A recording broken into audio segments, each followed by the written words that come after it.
Hi, it's Annie Lee, and this is New Book Smell, bringing the latest titles in our teen collection to you. This week, I've got some marvelous new nonfiction to share, and first up is The Black Friend, on Being a Better White Person by Frederick Joseph. The library recently hosted a talk from Professor Abram X. Kennedy about the difference between being not racist and being anti-racist, and the importance of being actively anti-racist. Joseph's book is here to help you understand how lives are impacted by everyday and systemic racism and how you can be actively anti-racist. He walks you through his life and discusses his own experiences along with interviews from artists and activists.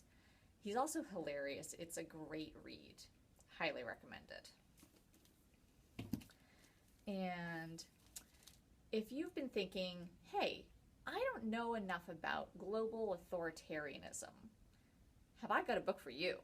It's Strongman, The Rise of Five Dictators and the Fall of Democracy by Kenneth C. Davis. It profiles infamous dictators and explores the environments that facilitated their rise to power. It also has a bibliography of resources in the back if you're interested in learning more. You might have heard a story recently about a guy who has hundreds of millions of dollars in Bitcoin and he can't get at it because he forgot his password. Apparently, this is not a unique problem.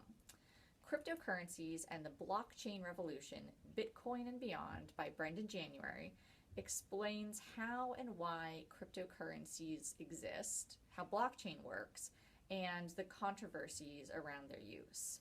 It also talks about how the technology impacts identification, jobs, democracy, the environment, and more. And last up is Redbone, the true story of a Native American rock band by Christian Stabler, Sonia Paolini, and Thibaut Bally. It's a graphic novel with a really spare artistic style.